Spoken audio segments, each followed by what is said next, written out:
Hello, I'm Stephen Matchett from Campus Morning Mail, and this is Expert Opinion, where we ask people who know what is going on in education, what's going on. Expert Opinion is brought to you by Twig Marketing, Australia's original higher ed marketing consultancy. If you've got a brand issue or a message that isn't getting out, talk to Tim Winkler, tim@twigmarketing, that's one word.com. And thanks to producer Amanda Johnson from Twig, who makes Expert Opinion happen. Last week, the long-awaited results of the 2021 Quality Indicators of Learning and Teaching appeared. It's a hugely important survey of undergraduate and coursework postgraduate student assessments of their university's teaching and learning support performance. And it was relatively good news pretty much everywhere.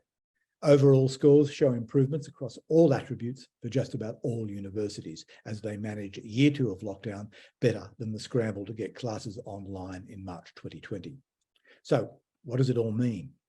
I'm joined today by 2 experts from study support provider Studiosity, which has what I think is a unique overview of teaching and learning support in Australia and indeed around the world. I should add, Studiosity is a long-time supporter of Campus Morning Mail.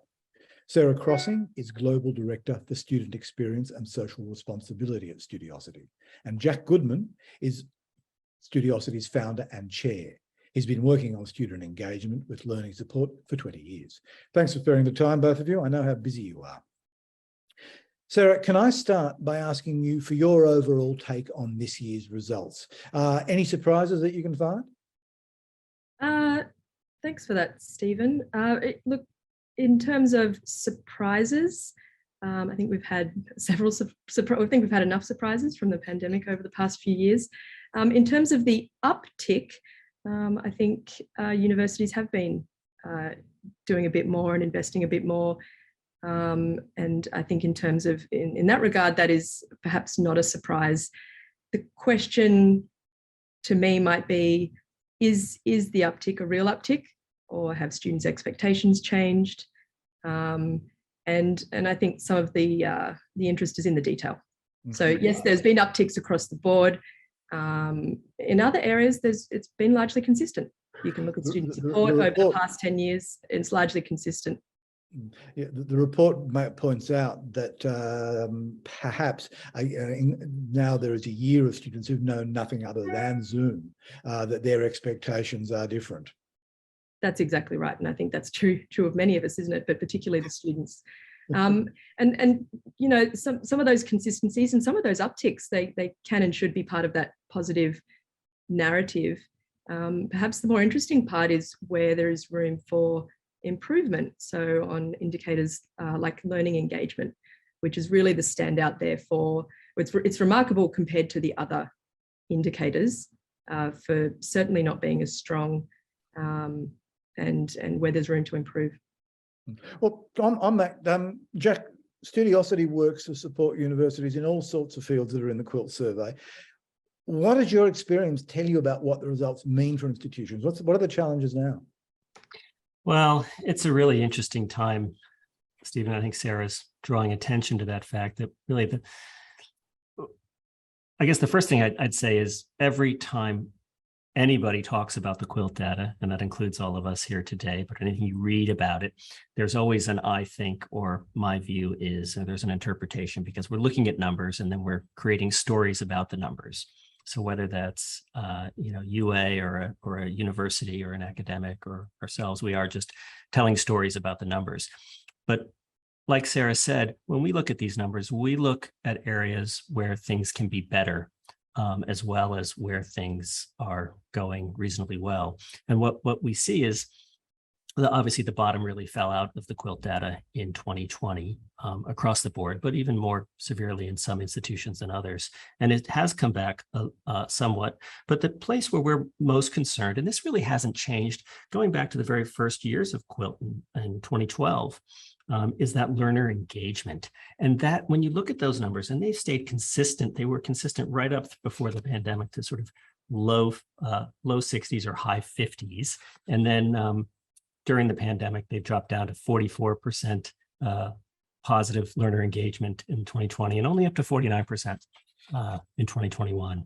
And those are, and when you look at the questions that sit behind that number, it all has to do with students having a sense of belonging and students having engagements, either physical or virtual, but having engagement with academics, instructors, tutors, and other students, either in their peer groups or just on campus, or just domestic students, for example.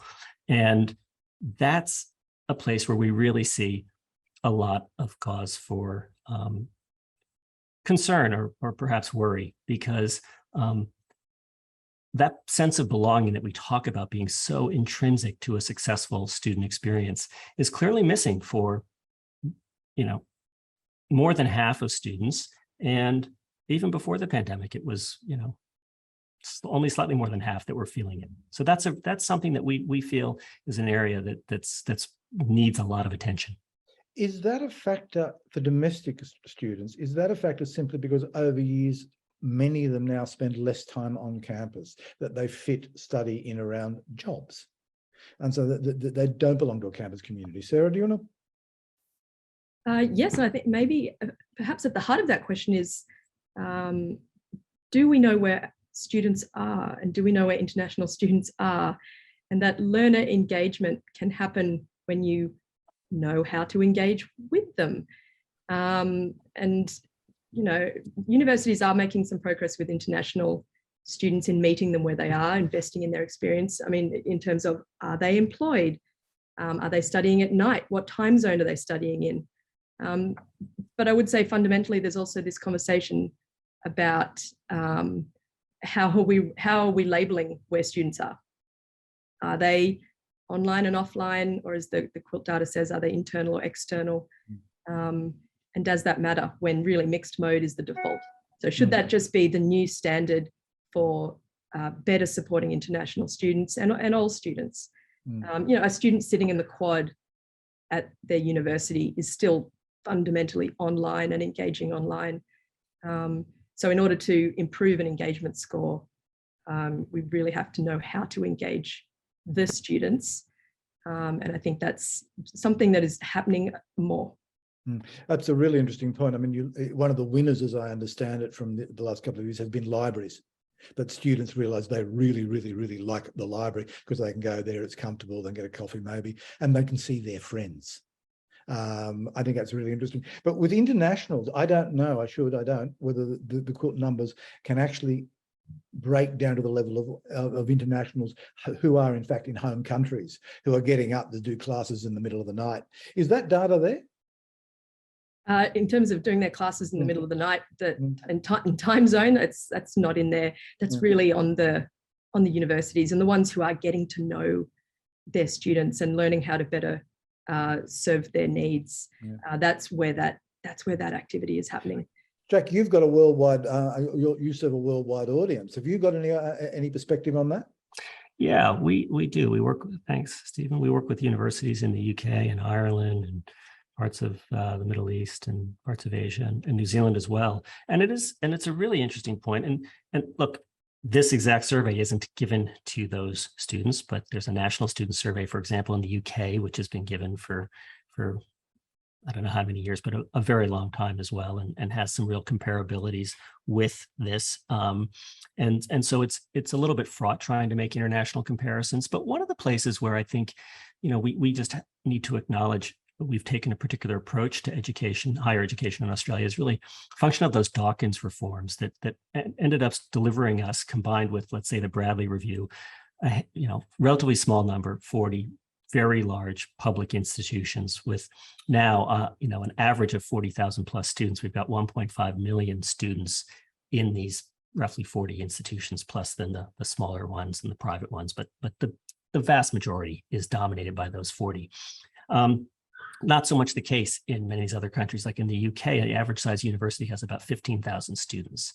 It's a smaller operation. It's probably a little bit easier to build community at that scale. And there are challenges, I think, that we probably are seeing that come from these, mega-sized universities. I think that with size comes great capacity for implementing new ideas and be able to have the resources, the budget to do things, but also comes the challenges of becoming sort of cumbersome and bureaucratic and difficult to make change. And I think that we see that in the UK. We can see just a little more of a nimbleness in terms of their ability to respond to student needs, and there's a little bit more of a more higher likelihood of that personal connection even during the pandemic. And of course, in the UK, they had a very different experience with the pandemic, where they didn't have the same types and degrees of lockdowns that we had in, let's say, Melbourne, for example, and in Sydney last year. They certainly suffered terribly from it, but students were on, still probably did have more opportunity to interact with each other, whether that was online or on campus. So I think that the size of the sector, the size of our universities has been a factor. And I think that we probably need to think as a sector about how we break down that student experience into more manageable sizes in terms of, the degrees students are studying and the cohorts that they're with, so that even if you're at a university with 50 or 60 or 70,000 students, we're not using that as an excuse to say, look, we just have to sort of do things at scale. What we need is personalization at scale, whether your university has 16,000 students or 66,000. And that's really the challenge that we see.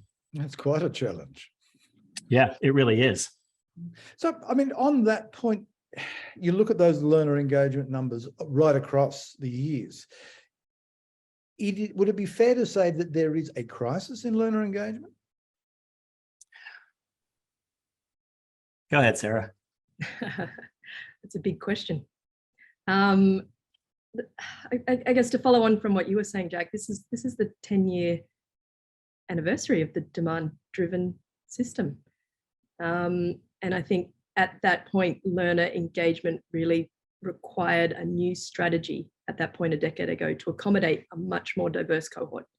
And study perhaps is not as immersive as it once was decades ago. The brand new students, which make campuses richer, frankly, but there's more priorities around employment, family responsibilities, interests. These all contribute positively, but they do create new ways that students want to engage and can, both academically and socially. And I think socially is an important point. I think it's Sally Kiff that always notes university is social. It's a social experience, and is that what we are seeing reflected in those learner engagement scores in Quilt, perhaps? But and it's going to get a lot harder quite quickly, in the sense that the Jobs and Skills Summit may well point us to a new world where there's much more crossover between vet and higher education, and that the arrival of micro-credentials in various forms of delivery is going to create new and different cohorts. Absolutely, and it has, and it's actually a wonderful thing. But the question is how to manage that in a personalized way where that student really feels like they belong at that university. There's another elephant in the room, and that's the significant difference between internationals and local students on their satisfaction rankings. I mean, it's nearly 10%. Internationals lower. Yeah, that is alarming. We would say, I think, and probably a good chunk of that has to do with the fact that, well, obviously international students were we can probably all agree were really quite poorly treated during the pandemic, and we're recovering from that.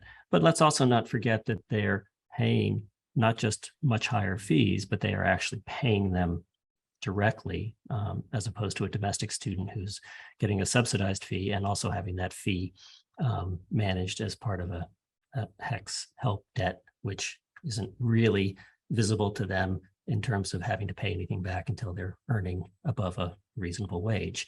So when you are paying for something, that does change your perception of what your expectations are. There's no doubt. There's lots and lots of research about this. Now, there's also an understanding that when you don't pay anything for something, you value it as worthless. And so we don't want to make that mistake. And I think that domestic students perhaps have a slightly lower expectation because they don't have the same financial pinch that they feel, and they aren't making the same sacrifice that international students make financially, and then really taking this risk, traveling overseas to study and achieve a degree. And if that experience isn't, meeting their expectations, they're more likely to express that in a survey like this. Mm-hmm. It's suggested that, as somebody put it, engagement goes down, cheating goes up, and there is a correlation between the two. What's happened over the pandemic years, as far as you can tell?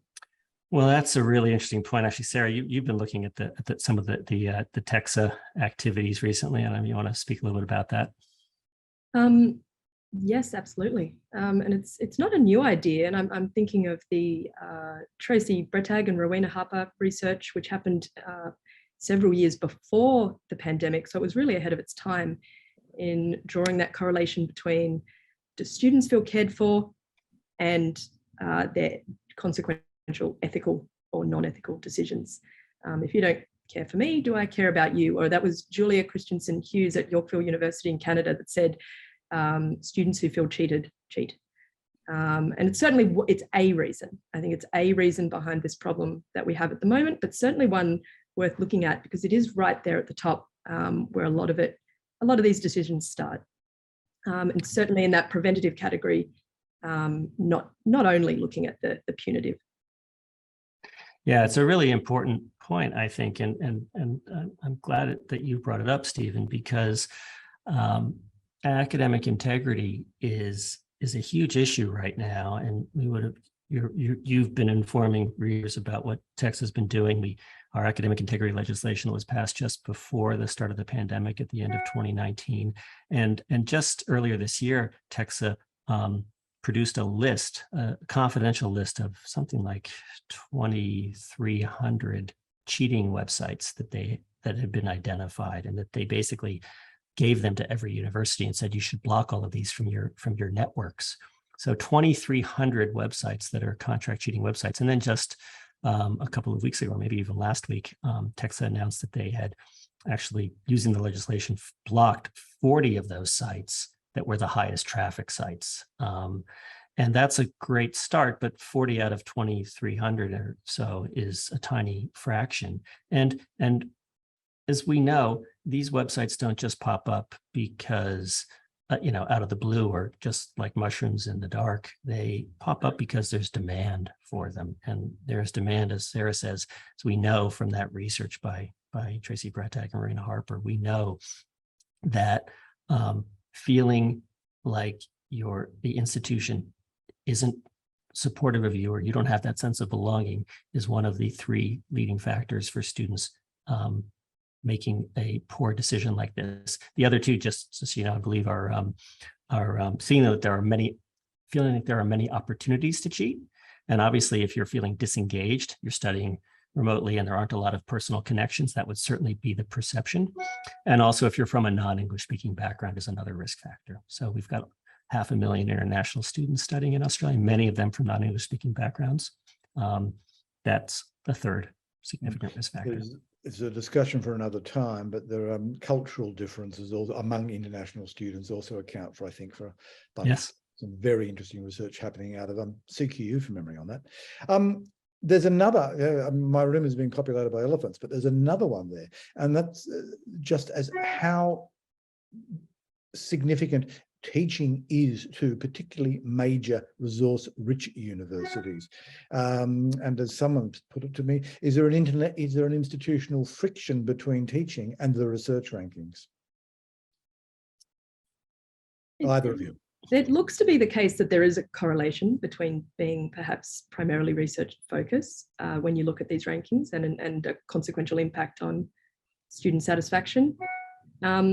I would say there's evidence that it can be done if the right efforts are made. And you see that where universities that do well in research rankings do have still student-centric portfolios, strategic missions for students at the highest levels of the university with the Senate or Council, where they use quilt scores as a key performance indicator. So when they're really driving the university's direction in a consistent way, I think you can have both and ECU is one that comes to mind that does this well, that then they have that very strong approach. And yet you look at rich universities that need to be rich to research. There are a few in this year's list, and indeed in all years' lists, which are underperforming the system on the quality of their on student perceptions. Yeah, that's exactly right. I think there are 4 group of 8 universities represented in the bottom 10 universities. So that's obviously an overrepresentation, and they are the most resource rich. But perhaps it's really just a case, Stephen, where we think about this, that they're being encouraged economically to invest in research because the business model says invest in research because that's what the rankings are measuring, right? The rankings that matter are measuring research, and those rankings are what attracts international students. There's obviously a disconnect because international students, if they were really looking at data like this, they would probably pick different universities, but they're brand conscious and they want to be in certain locations, and this is all very understandable.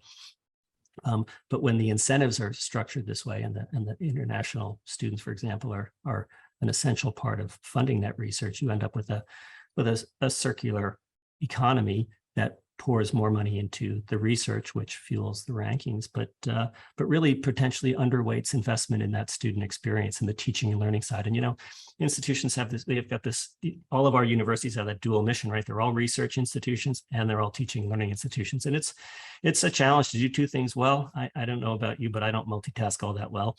And yeah. Well, but that in itself is a very interesting question, in that we all assume that research reputation drives international student demand, and where it must certainly be a component of international brand awareness, but whether it would be possible over the short to medium term to build a brand that was actually focused on teaching. Warren Bebbington, who used to be Vice Chancellor of the University of Adelaide, used to argue that why can't we create brands for teaching universities but sell specifically on the quality of their teaching? Yeah, well, and there are some places overseas that have done that. And I think that, and they have proven that can be a successful approach.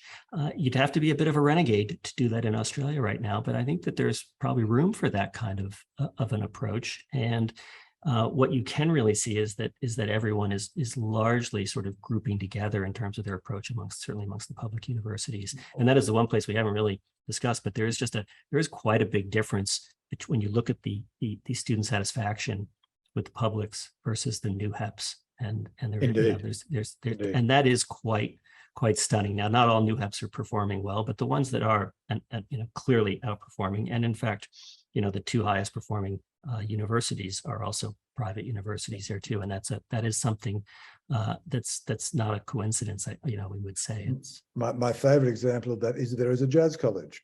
I'm a bit of a jazz head, and there is a jazz college which has always had really strong. It's small, it's specific, and generation students clearly love it. I don't know what they do well, but I suspect it's got to do with its being small and it's being specific. And they're passionate. The students are passionate about it, and they're there for a purpose. And it's a teaching and learning environment is probably very much front and center. Yeah, Sarah, on that. Yes, and I could think anecdotally and personally, just hearing from Avondale and Bond, they're right there at the top. Yeah. And students say, well, the teacher knows my name. Yeah. They care about how I'm doing on my assignment. And is that just a proxy for, well, the university cares how I'm doing. They care that I'm here and how I'm going. And some universities do that well. Yeah, I think that's entirely right. Has Quilt served a purpose? I mean, there is increasing criticism, which I think is inevitable just because of its age and the vast job it's got. But is it still sufficiently a national benchmarking exercise to hold universities accountable? That's a good question. I think it's fantastic that we have it, and I would be very would be urging the sector to do it if we didn't have it. And you can't improve something if you don't know what you're measuring first. So the first step is always to measure something, and we do have numbers here. My personal view is I think they could be presented probably better, but I think that this is a very useful baseline to start from. What I would hope to see would be if the minister or someone wanted to say something along the lines of, well, everyone gets a score result. Every university gets their data every year.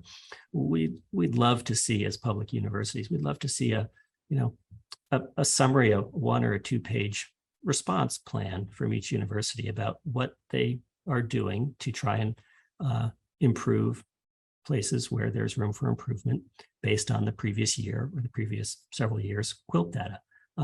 Then you'd sort of see some accountability for underperformance, whether that's across the sector or at particular institutions. I think that's sort of a public response mechanism. I mean, universities are all, will say that they're, of course, focused on this and wanting to try and address it, but it is a very big problem in many cases. And as I said, these are huge institutions and they're complicated and they can be, slow moving. If we saw some accountability that came out of each quilt survey, and we saw some potential for following things up year on year, so we could look at high performing universities and see, well, what is ECU really doing that puts it right up there, or the University of Sunshine Coast, or what's happening at the other end of the graph, and what are they doing to try and improve things there? Are there country markets that you're aware of that do accountability any better? The UK has an office for students, and it has a teaching excellence framework, and they have tried to bring more accountability into the sector.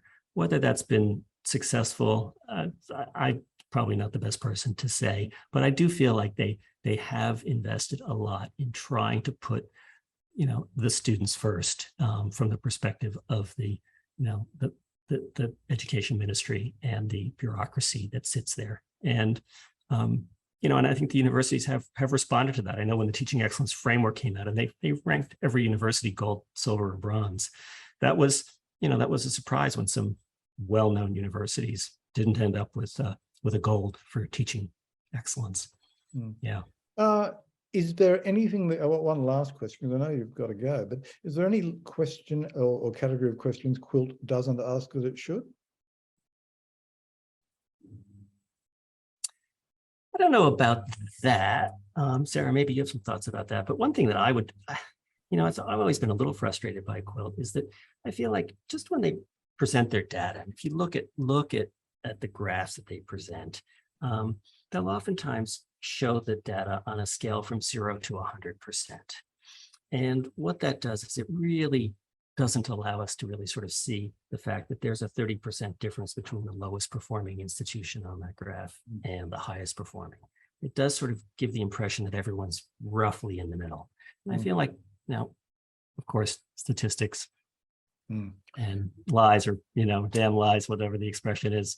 There's lies, damn lies, and statistics. So we can present that in all sorts of ways and make it either look in a particular way that we would like. But I do feel like we could do more with the presentation of the data to really show where the differences are and to highlight places where there are outperformers either doing exceptionally well or underperformers. And that should be the purpose of the exercise, not to show that everyone's roughly the same and everything's fine here. Let's move along. Tell you something I'd like to see, and that's national figures for each institution by discipline. I mean, everybody gets them, but they're not published so that the likes of me can read them, and that would be very interesting indeed. That is interesting. But that's entirely gratuitous. Sarah, you want to?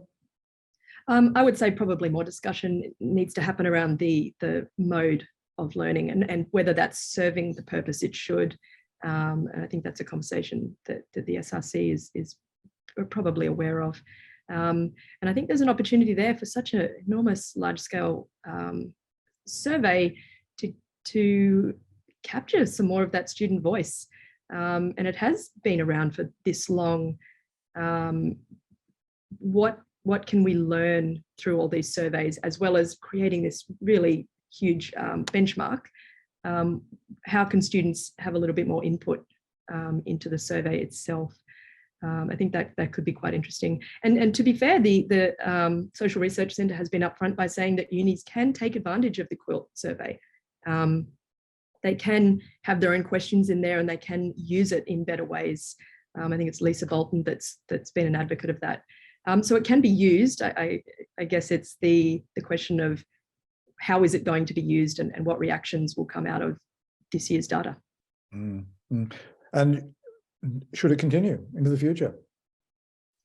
Oh yeah, we have to have this data. If we stop measuring it, then we have no idea where we are. So we need it. And if it can be improved, as Sarah said, certainly, and then other people have been saying that some of the language around the modes of study is really probably quite outdated at this point. So I know there are issues. I'm not a statistician, and we're not, survey specialists, but there does seem to be a point in time when the survey probably does need to be updated and adjusted and to reflect current circumstances. But absolutely, we need to keep using this data. We just need to be probably thinking and using it right throughout the year, as opposed to just commenting on it once a year when it comes out. Hopefully earlier in the year next year, but if it happens to be late August, that's when we do it.